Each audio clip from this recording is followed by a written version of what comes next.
Au fil des années, il y a eu plusieurs utilisateurs de Reddit qui peuvent certainement être considérés comme des bizarreries. L'un d'eux a été partagé dans un post déjà supprimé sur notre mystère non résolu. L'auteur de ce post fait référence à l'historique de publication de cet utilisateur et dit qu'il ou elle est entré illégalement dans les catacombes de Paris puis a disparu. L'utilisateur en question porte le nom de YouSnapFingers. Le dernier post qu'elle a fait avant sa disparition se lit comme suit. Nous entrerons dans les catacombes dans quelques heures environ. Bien qu'ayant été dans une situation délicate récemment, les ennuis sont résolus. J'ai emprunté un véhicule sans autorisation pour me rendre à Paris, ce dont je ne suis pas fier. J'ai laissé un mot dans le véhicule pour expliquer les raisons de mon acte. En ce moment, je me prépare mentalement avant d'entrer dans les catacombes. Comme promis, je publierai une vidéo de la destruction du portail et je ferai aussi un tutoriel sur la destruction de portail. Je dois remercier Arvel Criant artistiquement de m'avoir sorti du pétrin en appelant un gars qui peut démarrer une voiture sans clé. Merci Criant artistiquement, tu m'as vraiment sauvé la mise. Je remercie également mes amis Discord qui m'ont aidé à trouver les informations menant à la découverte du portail. Après la fermeture du portail, tu seras libéré de ta possession. Avant, quelqu'un m'avait demandé dans combien de temps je posterais une mise à jour, et même si je ne sais pas à quel point les catacombes sont grandes, je pense qu'il me faudra peut-être un jour ou deux avant de revenir avec des vidéos. J'ai pris quelques images d'essai pendant que j'étais coincé dans une benne à ordures l'autre nuit, et honnêtement, la qualité n'est pas terrible, mais ça ira pour compenser la qualité de la vidéo. Je filmerai davantage durant mon séjour. Aussi, comme évoqué, des explorateurs des catacombes pourraient tenter d'entraver mon passage, ce qui est à éviter à tout prix. Ces individus ont une probabilité extrêmement élevée d'être possédés à cause de leur exposition prolongée à la vie dans le portail, donc je serai très vigilant face à leurs menaces. Évidemment, nous n'avons aucun contexte sur pourquoi et comment elle s'est retrouvée là où elle est, donc parcourons son historique de publication et croyez-moi, cela va très loin et c'est certainement assez troublant. Honnêtement, je ne sais pas vraiment si cet utilisateur est un homme ou une femme, mais je vais me fier à la photo de profil qui semble être celle d'une fille. Si vous avez des suggestions de vidéos, n'hésitez pas à créer un fil de discussion sur mon subreddit avant que nous n'abordions le sujet. Si vous aimez mon contenu, abonnez-vous et notez-moi, c'est parti.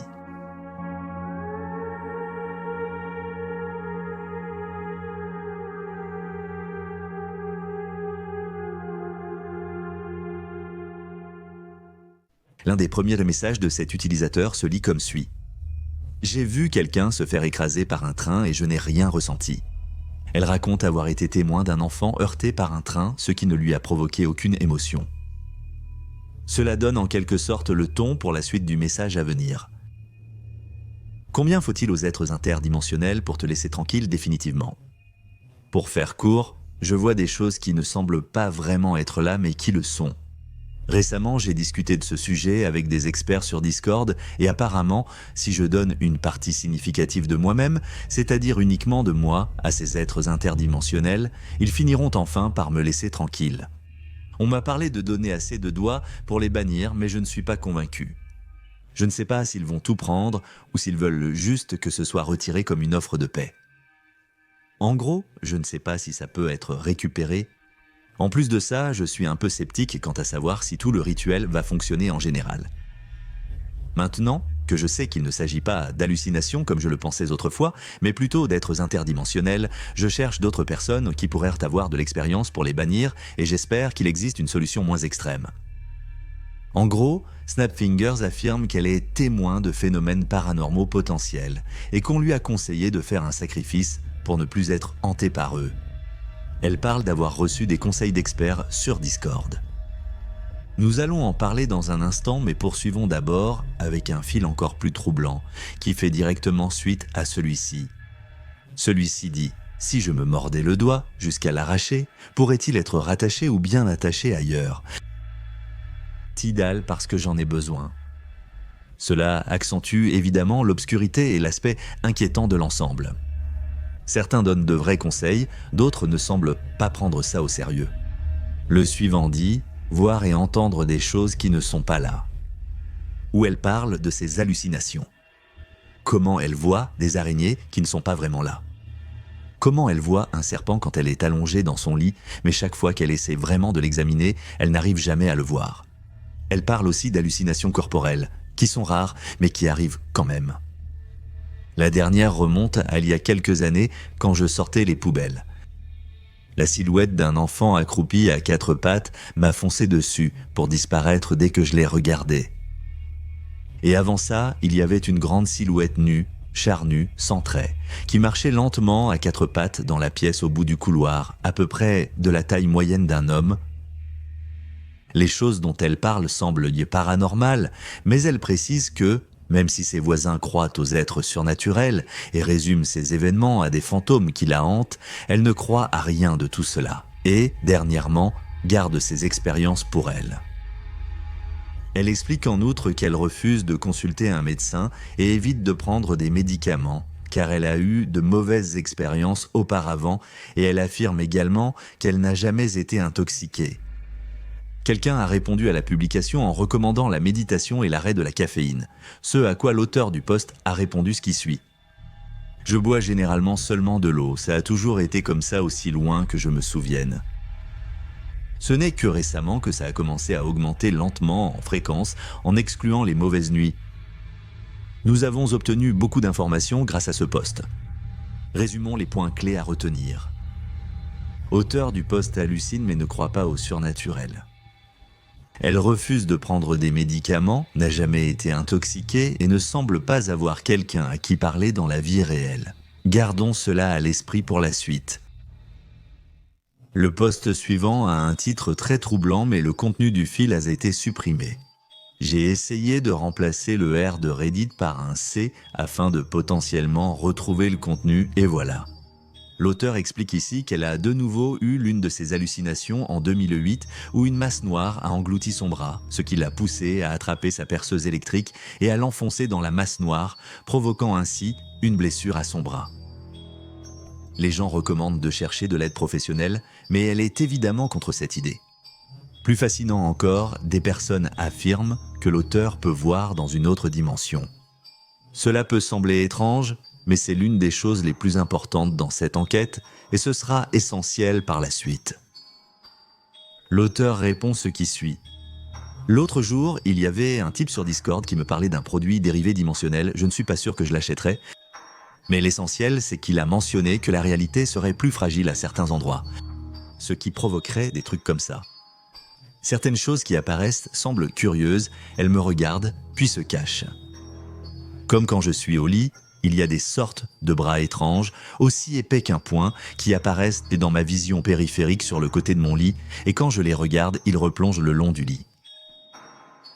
Ensuite, il y a eu ce type qui lui a proposé de lui parler sur Discord, parce qu'il s'y connaît en créatures interdimensionnelles, ce que l'auteur a accepté, mais elle semble toujours incertaine quant à la légitimité de tout ça. Gardons cela en tête, cependant, ces personnes au hasard qui proposent leur aide sur Discord vont devenir très importantes. Après cela, elle est allée sur R-Ask-Reddit où elle a partagé ce qui suit. Si vous voyez des êtres interdimensionnels, comment gérez-vous cela? Bien que certains en aient un dos plaisanté, l'auteur du post semble prendre le sujet très au sérieux. Il est également intéressant de noter qu'il semble y avoir une sorte de changement. Auparavant, elle disait qu'elle n'était pas sûre de voir des créatures interdimensionnelles et qu'elle ne croyait pas au surnaturel. Mais maintenant, elle considère cela comme une possibilité légitime, du moins à première vue. Dans le message suivant, l'utilisatrice détaille 2 méthodes qu'elle a essayées pour bannir des êtres interdimensionnels. La méthode de Viridian. Actuellement, j'utilise la méthode qui consiste à mélanger de la térébenthine, un peu de mon propre sang et de l'eau bénite. Un petit verre suffit à bannir les êtres interdimensionnels de petite taille, mais pas les plus grands. La méthode du maître G. L'autre méthode peut bannir des êtres interdimensionnels plus grands, mais au prix du sacrifice d'une partie de soi-même à l'entité.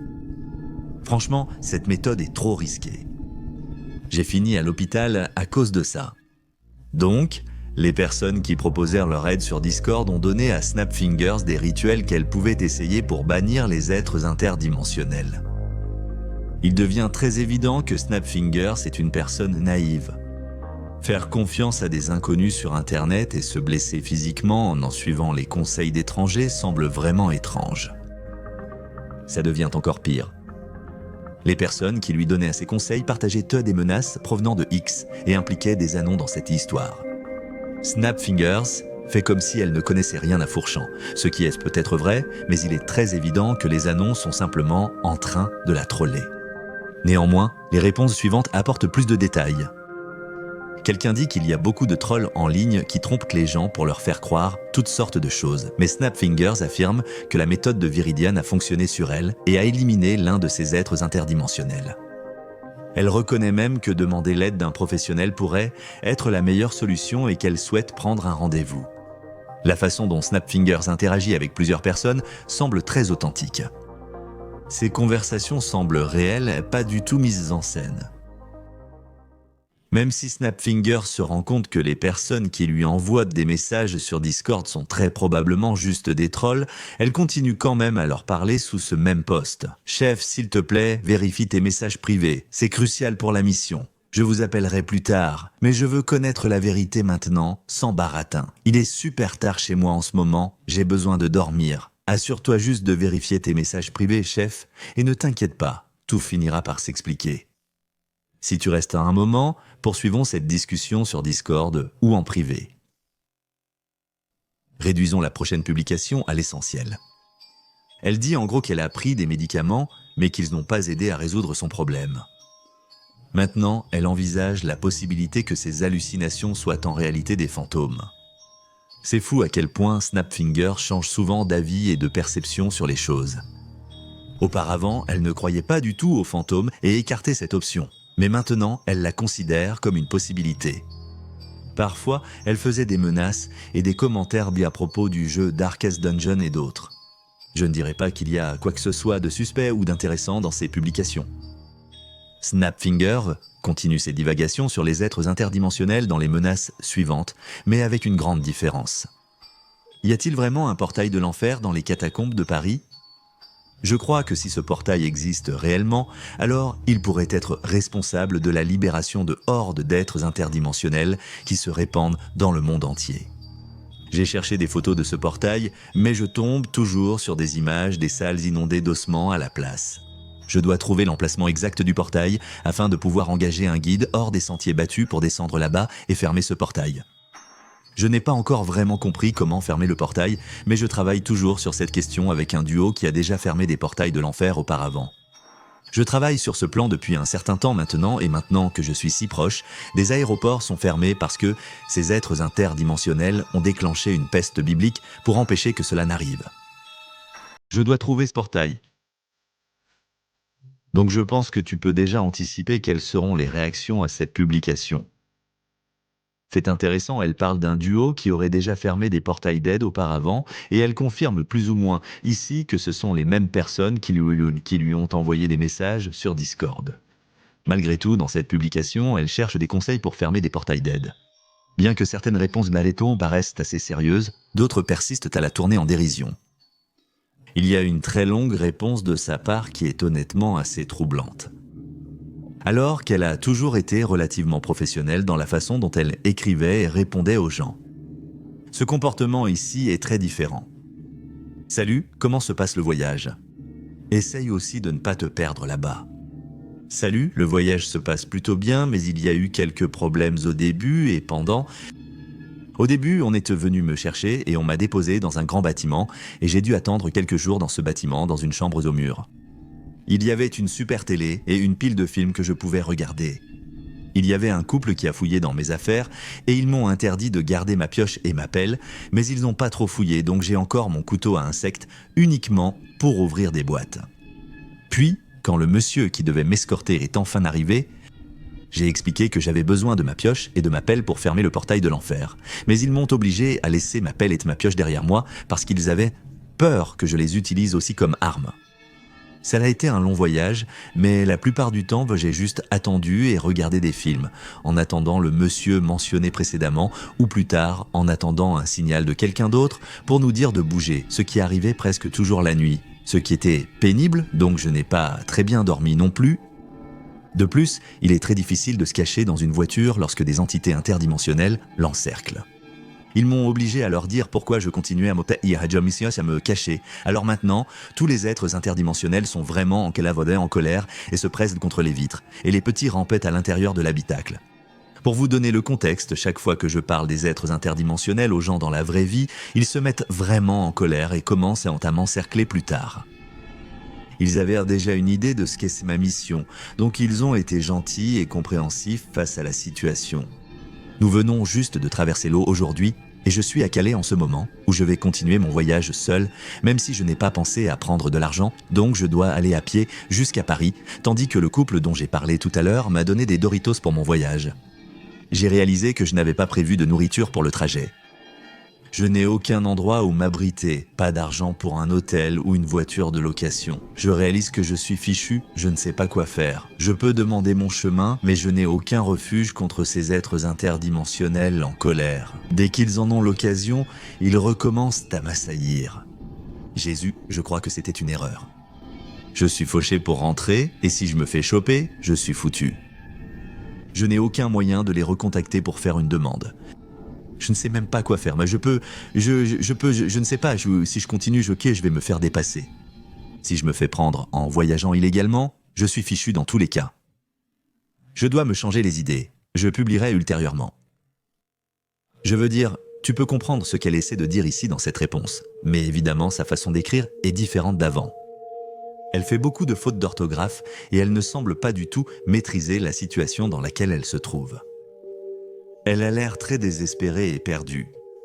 Pour souligner l'authenticité de ses publications, elle entre dans les moindres détails sur la façon dont elle compte s'y prendre et a pratiquement toujours une réponse plausible prête pour les commentaires qui la confrontent. Avant cette longue réponse, il y avait d'autres publications de sa part. Maintenant, ça commence à devenir vraiment intéressant. Snapfingers décide de créer le subreddit Air-Dimensional Breach. Un forum pour partager des informations sur comment trouver les clés d'une invasion d'êtres interdimensionnels. Le premier post sur le subreddit se lit ainsi, objectif actuel. Localiser l'emplacement exact du portail d'aide caché dans les catacombes de Paris. Elle explique en gros comment elle veut procéder pour fermer le soi-disant portail de l'enfer dans les catacombes de Paris. Vous pouvez également lire ce post suivant ici, qui montre honnêtement encore plus son délire. C'est presque risible à quel point ce post est absurde. Mais cela montre simplement la plongée d'une personne dans la folie. Je veux aussi préciser qu'elle insiste vraiment sur le fait qu'elle a un groupe Discord où les membres partagent beaucoup de choses concernant les êtres interdimensionnels et le portail de l'enfer. C'est presque comme si elle voulait vraiment que les autres sachent qu'elle a un groupe Discord pour une raison ou une autre. C'est étrange de mentionner cela aussi souvent. L'un de ces posts ayant reçu le plus d'attention a été publié sur notre groupe des catacombes de Paris. En gros, elle dit encore qu'elle veut s'y rendre par des moyens non conventionnels et ce qu'elle va emporter avec elle. Beaucoup de gens étaient curieux de savoir ce qu'elle allait faire ou même si elle était encore en vie. La prochaine publication dans nos conseils donne un peu plus de contexte. Elle veut contourner les restrictions de confinement qui étaient en place il y a quelques mois et cherche des conseils sur des itinéraires non officiels ou alternatifs pour se rendre à Paris. Alors que le reste de la publication semble presque identique à la précédente, il y a un ajout troublant dans celle-ci. J'envisage une petite tronçonneuse pour sacrifier un membre si je me retrouve coincé par une grande créature interdimensionnelle et que j'ai besoin d'une échappatoire rapide, mais je n'ai aucun moyen d'arrêter le saignement. Je n'ai pas encore trouvé de solution à ce problème et, avec mon départ qui approche, je n'ai plus le temps de le résoudre, car mon volontaire arrivera d'un jour à l'autre pour m'emmener à Paris. L'un de ces derniers messages sur nos conseils s'intitule « Comment guérir la possession par des êtres interdimensionnels ». Ici, elle commence maintenant à douter des gens sur le serveur Discord. Les mêmes personnes qui lui ont parlé du portail de l'enfer et des êtres interdimensionnels au départ. Regardons cela de plus près. Je suis dans un groupe Discord qui m'a aidé à retrouver la source d'une incursion interdimensionnelle. Ces personnes m'ont aidé à révéler l'emplacement d'où viennent ces êtres interdimensionnels et m'ont même aidé à entrer en contact avec des gens pour me rendre dans les catacombes de Paris et contourner les réglementations de voyage. Aujourd'hui, je crois qu'ils sont devenus possédés et même si j'ai toutes les informations dont j'ai besoin, je sais qu'il n'est pas juste de les laisser posséder. Je sais qu'ils sont possédés parce que lorsque je leur ai dit que j'avais engagé les hommes qui pouvaient m'emmener dans les catacombes et que je partirais avec eux pour fermer le portail d'aide des catacombes de Paris, ils se sont soudainement opposés à toute l'opération alors que nous l'avions tous planifiée ensemble. Je suis toujours en contact avec le seul membre du Discord qui n'a pas été possédé, mais même lui ne sait pas comment je pourrais aider les autres. Si j'échoue à fermer le portail de l'enfer, ils seront possédés pour toujours et laisser ce risque au hasard n'est tout simplement pas acceptable. S'il te plaît, aide-moi à les libérer de la possession. Je pense que le dernier brin de raison qu'elle avait a disparu. Elle est tellement convaincue de l'existence d'êtres interdimensionnels et de portails vers l'enfer qu'elle est totalement fermée à toute remise en question d'une procédure ou d'une croyance. Je pense que les gens sur Discord étaient littéralement juste quelques trolls qui essayaient de se moquer de tout ça puis se sont rendus compte que ça allait trop loin. Il est assez probable qu'elle n'en sorte pas vivante si elle y va, donc les gens sur Discord ont probablement eu des remords et se sont rendus compte qu'ils étaient allés trop loin avec leur trolling. Les gens sous cette publication en particulier discutaient aussi de conséquences très sombres liées à son voyage à Paris, ce qui sont effectivement toutes des possibilités. Sa dernière publication à propos de nos conseils, c'est simplement elle qui dit qu'elle n'a absolument aucun fonds pour son voyage et qu'elle utilise une benne à ordures comme abri contre les êtres interdimensionnels. Il ne reste maintenant que 2 publications qu'elle a faites et les 2 sont sur le subreddit de la brèche dimensionnelle. La première, c'est elle qui supplie d'être réinvitée sur le serveur Discord où les trolls ont commencé à discuter avec elle. Et ça, c'était sa dernière publication, je l'ai déjà montré au début. 7 mois se sont écoulés et il n'y a jamais eu la moindre activité sur son compte depuis. Non. Aucune mise à jour, rien du tout. Évidemment, tout cela laisse beaucoup de place à la spéculation et aux théories, alors essayons d'enquêter là-dessus. Beaucoup de gens ont exprimé leur inquiétude concernant toute cette situation dans les réponses, tandis que d'autres pensent bien que c'est un troll, un jeu de réalité alternée ou une creepypasta. Je pense que le principal problème avec le fait que les gens rejettent immédiatement cela comme un troll ou autre, c'est qu'ils ont simplement pris une publication hors contexte et se sont dit « d'accord, oui, c'est juste un troll ». Mais si vous prenez vraiment le temps de tout examiner, comme je l'ai fait dans la vidéo, cela devient beaucoup plus authentique. À part quelques irrégularités qui sont suspectes, je n'ai pas trouvé beaucoup d'éléments qui laisseraient penser que c'est faux. Tout est plutôt cohérent et a du sens. Je ne parle pas du contenu réel des publications et des commentaires, mais elle ne se contredit pas vraiment en nous racontant son histoire. Bien sûr, elle change très souvent d'avis et de point de vue, mais l'histoire reste dans l'ensemble très cohérente. Elle pourrait être perdue dans les catacombes en ce moment et elle n'est probablement plus en vie. Elle a peut-être été arrêtée par la police qui patrouille dans les environs des catacombes de Paris. Ou alors, elle n'y est même pas allée du tout. Elle a cherché de l'aide professionnelle et n'est jamais revenue sur son compte Reddit. Ce seraient les issues les plus réalistes si l'histoire est vraie. Mais soyons honnêtes, la plupart de ces histoires sur Internet sont des jeux de réalité alternés ou des creepypastas et je ne pense pas que celle-ci fasse exception. Je pense quand même que c'est divertissant de plonger dans des bizarreries plus ou moins authentiques et je crois que c'est tout l'intérêt.